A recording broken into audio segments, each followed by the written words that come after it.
आप लोगों को बताया जाएगा इस वीडियो में बेसिक टॉपिक घन और घनाभ के बारे में। घन और घनाभ जो है इसे हम 3D कहते हैं। 3D मतलब 3 डायमेंशन। चलो इस पे चर्चा कर लेते हैं। तो जो चित्र है उसे बनाते भी कैसे हैं इसको भी जानेंगे, और साथ ही साथ सूत्रों का निर्माण कैसे करते हैं और प्रश्नों को हल कैसे करते हैं इसको भी देखेंगे। बहुत सरल टॉपिक है, बहुत इजी है और बहुत आसान भी है ये। चलो मैं पहले आपको बना के दिखाता हूँ। वर्ग वर्ग बना के दिखाता हूँ। वर्ग से ही हम क्या बनाएंगे? वर्ग से हम घन बनाएंगे। ठीक है, तो ये एक वर्ग हो गया और दूसरा वर्ग थोड़ी दूर पे यहाँ पे बनाते हैं कुछ इस प्रकार से, ऐसा। अब क्या करेंगे? इन दोनों को इस तरह से जोड़ देते हैं। ये वाला रेखा पास पास के जो रेखा है इनके साथ इनको किनारे वाले रेखा के साथ जोड़ देते हैं। क्या बन गया? घन। इसे हम क्या कहते हैं? घन कहते हैं। घन बन गया। ठीक, इसी तरह से घनाभ बना लेते हैं। तो कुछ इस प्रकार से घनाभ रहेगा। घनाभ जो है आयत से बनता है ना। आयतों के पृष्ठों को जोड़ दिया जाए तो क्या निर्माण होगा? घनाभ का निर्माण होगा। इस तरह से दूसरा घनाभ ये मतलब दूसरा आयत ये है, और ये जो दोनों आयतों को देखो जोड़ते हैं इसके साथ, ये किनारे, ये वाला किनारा और ये वाला किनारे के साथ, तो क्या बन गया? बन गया घनाभ बन गया। देखो कितना आसान था। घन और घनाभ बनाना आप लोगों ने सीख गया। ठीक है, आप लोग सीख गए ना घन और घनाभ बनाना। ठीक, अब इसके बेसिक टॉपिक पे चर्चा कर लेते हैं। इसके पृष्ठ कितने हैं? तो इसके पृष्ठ है 6 पृष्ठ है। कितने पृष्ठ है? 6 पृष्ठ।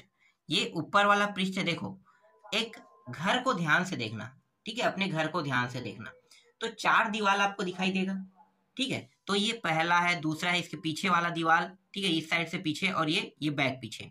इसके बाद ऊपर ये छत है और ये नीचे वाला जो है वो क्या? फर्श है। तो टोटल 6 पृष्ठ है। ठीक है, इसी को हम पृष्ठ को फलक कहते हैं। कितने फलक होते हैं? 6 फलक। 6 फलक इसमें भी है, 6 फलक इसमें भी है। अब घन और घनाभ में अंतर क्या है? घन और घनाभ में अंतर यह है कि घन के सभी भुजा, लंबाई, चौड़ाई, ऊंचाई तीनों क्या होते हैं? एक समान होते हैं। घन के सभी भुजा एक समान होते हैं, इसीलिए हम इसे ए से दर्शाते हैं, क्योंकि लंबाई, चौड़ाई और ऊंचाई तीनों एक जैसा है। लेकिन घनाभ में ऐसा नहीं होता है। घनाभ में लंबाई अलग रहेगा, ठीक है, चौड़ाई या ऊंचाई एक जैसा हो सकता है। तो घनाभ का जो परिभाषा है वो ये है कि घनाभ के परिभाषा में 2 भुजाएं एक जैसा हो सकता है, पर तीसरी भुजा कभी भी एक जैसा नहीं हो सकता।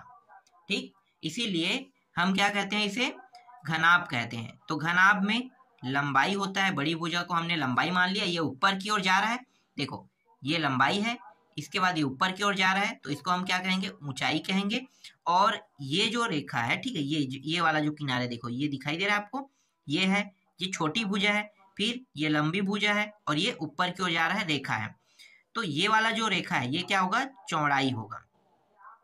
ठीक, ये क्या होगा? चौड़ाई होगा। तो लंबाई, चौड़ाई और ऊंचाई 3 चीज होते हैं घनाभ में। यही तीनों चीज किसमें भी होते हैं? घन में भी होते हैं। लेकिन तीनों भुजा तो बराबर है, तो हम उसे क्या दर्शा देते हैं? ए नाम दे देते हैं। ठीक, अब घनाभ का हम देख लेते हैं क्षेत्रफल। घनाभ का क्षेत्रफल देखो बहुत आसान है। घनाभ का क्षेत्रफल आप लोग याद करते हो? याद करने की आवश्यकता ही नहीं है घनाभ के क्षेत्रफल को। मैं इतना आसान ट्रिक बताऊंगा कि घनाभ के क्षेत्रफल आपको ऐसे ही याद हो जाएगा। इसके लिए मुझे किसी छोटे से डिब्बे की आवश्यकता है जिससे मैं आपको समझा पाऊं। 1 मिनट, मैं डिब्बे का इंतजाम करता हूं। देखो ये एक डिब्बा है, ठीक है, छोटा सा। इसके 6 फलक है, जैसे कि मैंने आपको बताया था। ये पहला फलक हो गया, इसको पलटाओ तो ये दूसरा फलक हो जाएगा, इसको पलटाओगे तो ये तीसरा फलक, और इसको पलटाओगे तो ये चौथा फलक। ठीक है, 4 फलक हो गया, एक 5वां और एक साइड में इधर है ये 6वां फलक। तो टोटल 6 फलक है इसमें। ठीक है, अब 6 फलक में 6 फलक मतलब क्या है? 6 आयत। कितने आयत होंगे? ठीक है, 6 आयत। जरूरी नहीं कि 6 आयत हो, लेकिन हम आयत समझ लेते हैं कि ये 1 आयत हो गया, 2 आयत, 6 फलक मतलब 6 आयत। तो देखो ये वाला भुजा जो है वो क्या है? लंबा है ना, तो लंबाई, और इसको हम क्या कहेंगे? चौड़ाई कहेंगे। ठीक है, ये क्या है? ये जो है ये लंबाई है और चौड़ाई है, तो दोनों का गुणा कर दो। आयत का क्षेत्रफल यही है ना, आयत का क्षेत्रफल क्या होता है, लंबाई गुणित चौड़ाई। ठीक, फिर प्लस करेंगे, एक फलक को हमने लिख लिया। ठीक है, अब क्या करेंगे, इसको थोड़ा सा ऐसे पलटेंगे तो देखो यहाँ भी लंबाई और ये चौड़ाई। ठीक है, ये भी लंबाई है और ये भी चौड़ाई है। ठीक, एक मिनट, तो इसको भी हम लिखेंगे लंबाई गुणित चौड़ाई। ठीक है, ये दो दो होता है, जोड़ा जोड़ा में अगर हम लिखते हैं तो 2 लंबाई गुणित चौड़ाई, 2 लंबाई गुणित चौड़ाई होगा। ठीक है, सभी पृष्ठों में ऐसे ही है। फिर लंबाई गुणित ऊंचाई लेंगे। ठीक है, क्या लेंगे, लंबाई गुणित ऊंचाई, फिर लंबाई गुणित फिर ऊंचाई लेंगे, 2 होगा। फिर ऊंचाई गुणित चौड़ाई होगा, फिर प्लस ऊंचाई गुणित चौड़ाई होगा। देखो एक जैसे 6 फलक है, तो 6 फलक में अगर आप ध्यान से देखते हो 6 फलक को, तो 2 लंबाई और 2, जैसे मतलब ये लंबाई गुणित चौड़ाई है, लंबाई गुणित चौड़ाई है, 2 रहेगा। लंबाई गुणित ऊंचाई, लंबाई गुणित ऊंचाई भी 2 रहेगा, और ऊंचाई गुणित चौड़ाई, ऊंचाई गुणित चौड़ाई भी 2 रहेगा। अब सभी को देखो कितने बार आ रहा है, 1 2 3 4, 4 बार ये आया है, 4 बार ये आ रहा है, और 4 बार ऊंचाई आ रहा है। देख लो सभी 4-4 बार आए हैं। ठीक है, सभी बराबर बराबर बार ही आएगा। तो ये 6 फलक है, 6 को इस तरह से करते हैं। ये पहले वाले को लिख लेते हैं, तो ये 2 हो रहा है, तो लिखो 2 लंबाई गुणित चौड़ाई। ठीक, 2 लंबाई गुणित चौड़ाई होगा, जुड़ गया। फिर प्लस करते हैं, जुड़ते जाएगा। ठीक है, यहाँ पे लिख लेते हैं प्लस नीचे में, फिर इसको भी, ये सभी प्लस में है ना, यहाँ भी प्लस ले लो। और ये भी क्या होगा, 2 लंबाई गुणित ऊंचाई होगा, फिर प्लस 2 ऊंचाई गुणित क्या हो जाएगा, चौड़ाई हो जाएगा। सभी में 2 2 दिए हुए हैं। ठीक है, तो 2 क्या है, उभयनिष्ठ निकाल लेते हैं यहाँ पे। तो 2 को मैंने निकाल लिया उभयनिष्ठ, बचा क्या, लंबाई गुणित चौड़ाई प्लस लंबाई गुणित ऊंचाई प्लस ऊंचाई गुणित चौड़ाई, ये बस बचा है। तो देखो शॉर्टकट में ना हम सूत्र न ऐसे लिखते हैं, जो ये सूत्र है ना, जो आप लोग याद करते हैं वो डायरेक्ट यही सूत्र है। जो घनाभ का सूत्र है वो डायरेक्ट आप लोग यही सूत्र याद करते हो। देख लो भाई, सूत्र याद करने की आवश्यकता ही नहीं है आप लोगों को, कितना आसान है, इजी ट्रिक है ना, बहुत आसान। ठीक, तो सूत्र कुछ इस प्रकार से बना है। अब आगे चलते हैं। ठीक है, आगे अब क्या मैं बताने वाला हूं आपको, आयतन बताने वाला हूं। तो घनाभ का आयतन देख लेते हैं। घनाभ का आयतन, घनाभ का आयतन क्या होता है, लंबाई चौड़ाई। आयत में जब गुणा करते हैं तो लंबाई चौड़ाई क्या होता है, उसका क्षेत्रफल होता है। अगर मैं एक चीज और गुणा कर दूं ऊंचाई को, तो क्या हो जाएगा, आयतन निकल जाएगा। तो लंबाई गुणित चौड़ाई गुणित ऊंचाई, ये प्राप्त होगा। लंबाई गुणित चौड़ाई गुणित ऊंचाई, इसका क्या निकल गया, आयतन निकल गया। देखो कितना आसान है। अब इसके विकर्ण देख लेते हैं, इसका भी विकर्ण होता है। तो विकर्ण, तो क्षेत्रफल में विकर्ण क्या था, विकर्ण जो था वो लंबाई का वर्ग प्लस चौड़ाई का वर्ग, जिसे हम बी कहते हैं, एल बी, और यहाँ पे ऊंचाई डाल देते हैं, हाइट एच कर देते हैं, बस एच का वर्ग, क्योंकि इसमें 3 भुजाएं है ना, 3 अलग अलग लंबाई चौड़ाई ऊंचाई 3 दिया हुआ है, और उसमें आयत में क्या था, लंबाई चौड़ाई दिया था। तो बस एच को इस तरह से करेंगे तो ये इसका सूत्र बन जाएगा। कितना आसान है। अब देखो घन के बारे में बात कर लेते हैं। ठीक है, ये हो गया पूरा कंप्लीट। घन पे अब चर्चा कर लेते हैं। तो घन का सूत्र भी बहुत आसान है। घनाभ का क्षेत्रफल जैसे है, तो घन का क्षेत्रफल कितना होगा, देखो घन का क्षेत्रफल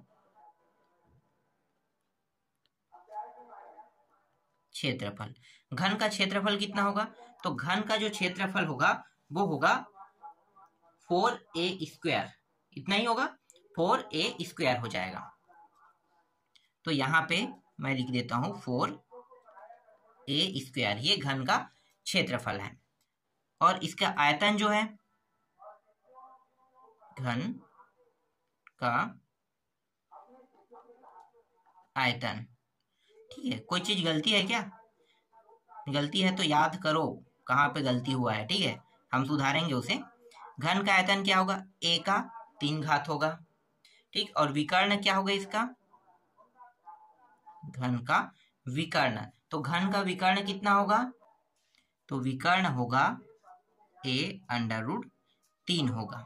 ठीक, यहाँ पे एक जगह गलती हुआ है, ये 6 पृष्ठ है मतलब 6 फलक है, तो 6 फलक इसलिए 6 और ये a का वर्ग हो जाएगा। इस तरह से समझ में आ गया, 6 a का वर्ग हो जाएगा।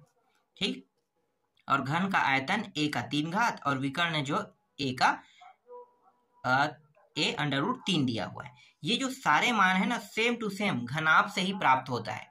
घन के जो शॉर्टकट तरीका है उसे घनाभ से ही निकाला गया है।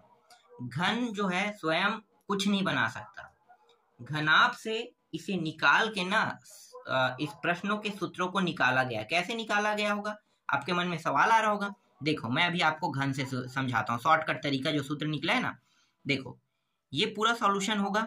ठीक है, तो यहाँ पे अगर मैं a रख दूं, यहाँ भी a रख दूं, तो ये क्या होगा, a का वर्ग फिर a का वर्ग फिर a का वर्ग, तो 1 2 3 3 हो जाएगा, तीनों जुड़ जाएगा, और यहाँ पे 2 है, 3 गुणी 2 कितना होगा, 6 होगा, 6 हो गया, और a क्या होगा, वर्ग।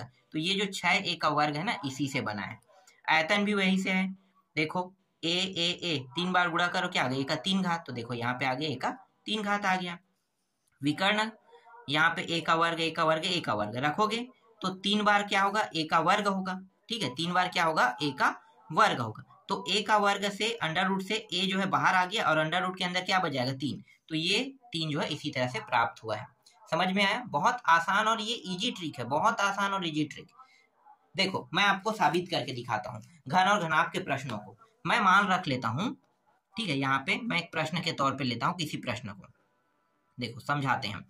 ठीक है, घन और घनाभ दोनों एक है, कैसे समझ में आएगा, देखो सूत्र क्या है घनाभ के लिए, हम कुछ प्रश्न ले लेते हैं। मान लो मैं घन के प्रश्न में इसका मान 4 रख लेता हूँ। ठीक है, घनाभ के प्रश्नों का उपयोग हम घन में कैसे कर सकते हैं, तो a का मान मैं सिर्फ 4 रख लेता हूँ। क्यों, क्योंकि ये घन का प्रश्न है, घन में एक भुजा 4 है तो सभी भुजा क्या होगा, 4 होगा। ठीक है, अब घनाभ के सूत्र में देखो वही मैं पुट अप करता हूँ। घनाभ का सूत्र क्या है, क्षेत्रफल निकालने का। क्षेत्रफल निकालने का जो शॉर्टकट सूत्र है, अगर आपको शॉर्टकट याद नहीं है तो आप इस तरह से याद करके पूरा ये लिख सकते हो, और शॉर्टकट उसके बाद ये याद हो जाएगा बाद में। तो मैं यहाँ पे लिख लेता हूँ 2, लंबाई क्या रहेगा 4, चौड़ाई क्या रहेगा 4 रहेगा, फिर प्लस करते हैं।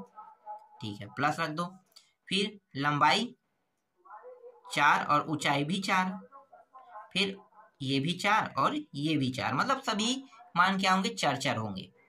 ठीक, क्षेत्रफल निकालें तो ये 4 चौक 16 प्लस 16 प्लस 16, और ये रहा 2 बराबर 2, 16 दूनी 32, 16 48, तो गुणा कर दोगे 2 से 48 को, तो ये कितना हो जाएगा, 8 दूनी 16 का 6, 4 दूनी 8 और 1 9, 96। तो यहाँ पे आ गया 96, और यहाँ पे मैं मीटर में लेता हूँ, 96 मीटर स्क्वायर आ जाएगा इसका उत्तर। देखो आ गया। ठीक है, शॉर्टकट तरीका। अब ए से हल करते हैं, देखो ए से क्षेत्रफल में, अब जितने जगह है ना उतने जगह मैं ए रख के मैं 6a ला के दिखाता हूँ आपको। जो मैं अभी आपको बताया ना, a गुणित a प्लस a गुणित a प्लस a गुणित a, और यहाँ पे क्या था, 2 था, तो 2 ये हो जाएगा a का वर्ग प्लस a का वर्ग प्लस a का वर्ग हो जाएगा। तो 2 1 2 3 कितना हो जाएगा, 3 a का वर्ग हो जाएगा, तो 2 गुणित 3 a का वर्ग, तो 3 दूनी कितना हो गया, 6 a का वर्ग। देखो सूत्र इसी तरह से बना है, मतलब घनाभ से ही हम सूत्र बनाए हैं घन के, ये समझो। सिद्ध कर दिया मैंने इसे। ठीक है, अब आयतन को भी मैं सिद्ध कर सकता हूँ। देखो आयतन, तो a का मान कितना था, यहाँ पे 4 था ना, 4 मीटर, तो आयतन क्या होगा, आयतन जो है वो लंबाई 4, चौड़ाई 4, ऊंचाई 4। ठीक है, आयतन सभी मान 4 है घन में, तो ये हो जाएगा 4 चौक 16, 16 चौक 64, तो ये आ गया 64 मीटर का 3 घात। अब इसको भी देखो मैं आपको सिद्ध करके दिखाता हूँ। ठीक है, a गुणित a यही रहेगा। ठीक है, तो a का कितना हो गया, 3 घात हो गया। देखो a का 3 घात आ गया यहाँ पे, बहुत आसान है। विकर्ण को भी हम सिद्ध कर सकते हैं, विकर्ण को सिद्ध करके बताने की आवश्यकता नहीं है, ये जब आप समझ गए मतलब कोई भी प्रश्न आप बना सकते हो।